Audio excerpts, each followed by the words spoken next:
Olá, pessoal, sejam bem-vindos a mais essa análise. Hoje a gente vai falar sobre um assunto fundamental: a segurança de bens em processos judiciais. Imagina só a cena: um devedor, sabendo que vai ser cobrado, começa a vender tudo o que tem antes mesmo da ordem do juiz chegar no cartório. Pois é, por muito tempo essa era a realidade no Brasil.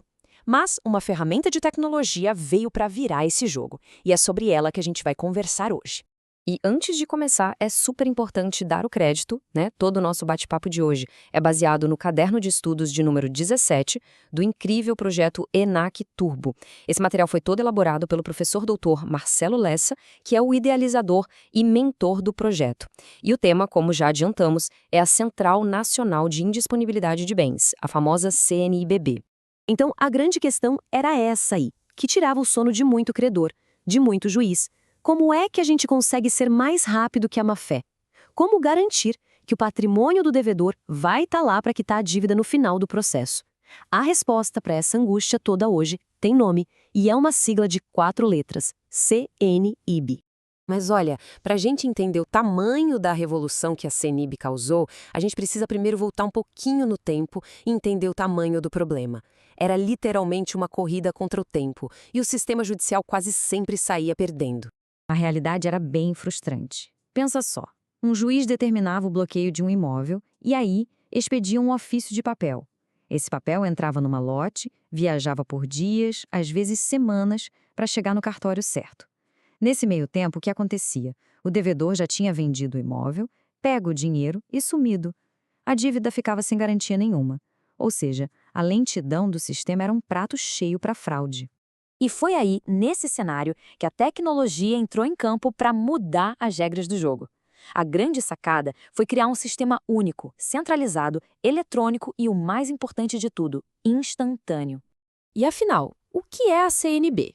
O nome completo é Central Nacional de Indisponibilidade de Bens. Um jeito fácil de pensar nela é como um imenso mural de avisos, só que digital e com alcance nacional. Tecnicamente falando, ela é um módulo obrigatório do Sistema de Registro Eletrônico de Imóveis, o SRI. E o que faz a CNB ser tão poderosa são os seus pilares. Primeiro, a gestão é centralizada pelo ONR, o Operador Nacional do Sistema de Registro Eletrônico. Segundo, e aqui está o pulo do gato, o rastreio das ordens de bloqueio é feito só pelo CPF ou pelo CNPJ. Isso acabou com aquele problema terrível dos homônimos, sabe?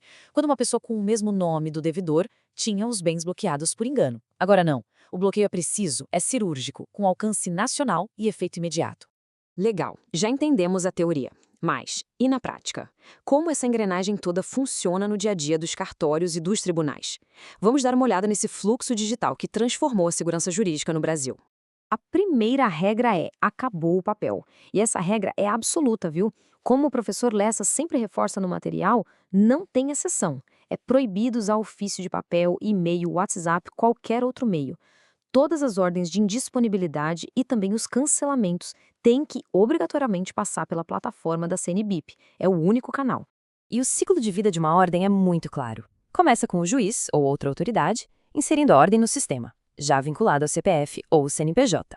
Na mesma hora, a informação já está disponível para todos os registradores de imóveis do Brasil. Eles fazem uma busca e, se acharem o imóvel daquela pessoa, fazem a averbação da indisponibilidade na matrícula.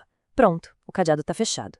No final do processo, a mesma autoridade que mandou bloquear entra no sistema e dá a baixa eletrônica. Simples, rápido e muito seguro. Agora, atenção ao número que é muito importante para manter o sistema funcionando direitinho: 90 dias. Vamos imaginar que uma autoridade inseriu uma ordem, mas faltou algum dado, ficou incompleto. O que o sistema faz? Ele não deixa essa ordem suja lá para sempre. Ele avisa a autoridade que precisa corrigir. Se em 90 dias ninguém fizer nada, a ordem é excluída automaticamente. É um mecanismo de autolimpeza, sabe? Garante que a base de dados seja sempre confiável. Muito bem. Já vimos como o sistema funciona no cenário ideal. Agora, vamos entrar na parte que o pessoal de concurso adora: os casos de exceção, os detalhes, as famosas pegadinhas. É aqui que o material do professor Lessa é genial, porque ele mostra exatamente onde o conhecimento é testado de verdade. Muita atenção aqui. Essa é uma confusão clássica. Vamos separar as coisas. O tabelião de notas que faz a escritura, ele pode lavrar a escritura de venda, mesmo que o vendedor tenha uma ordem na CNB. Pode, mas tem uma condição. Ele é obrigado a alertar todo mundo sobre o bloqueio e escrever esse aviso na escritura. Já o registrador de imóveis, esse é o guardião do sistema. Ele não pode registrar transferência. É ele quem efetiva o bloqueio, quem barra a passagem. Ótima pergunta. E essa é outra situação clássica que testa o conhecimento das regras do jogo registral.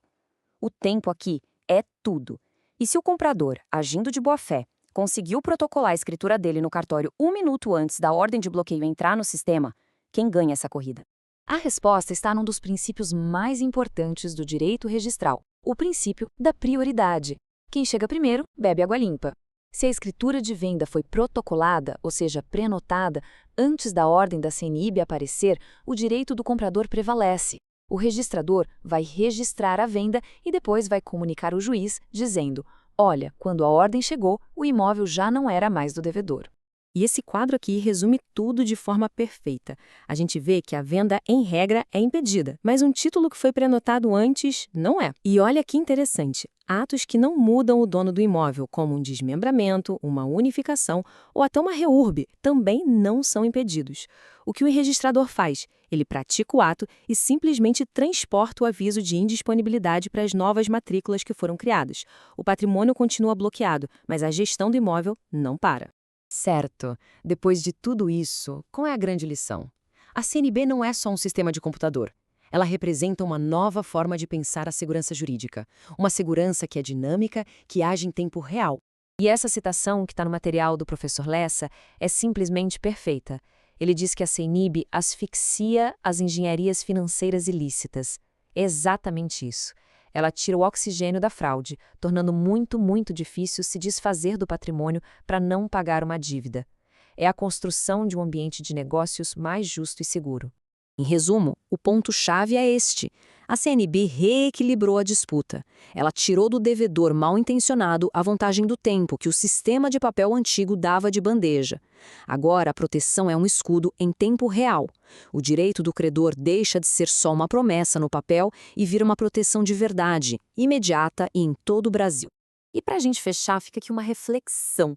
A CNIB é um baita exemplo de como a tecnologia e a integração de dados podem revolucionar um sistema inteiro. A pergunta que fica no ar é: o que vem pela frente? Como essa conectividade vai continuar a fortalecer a segurança jurídica em outras áreas do nosso dia a dia? Fica aí para a gente pensar. Este resumo foi produzido a partir do conteúdo do projeto ENAC Turbo, sob autoria e orientação do professor Dr. Marcelo Lessa.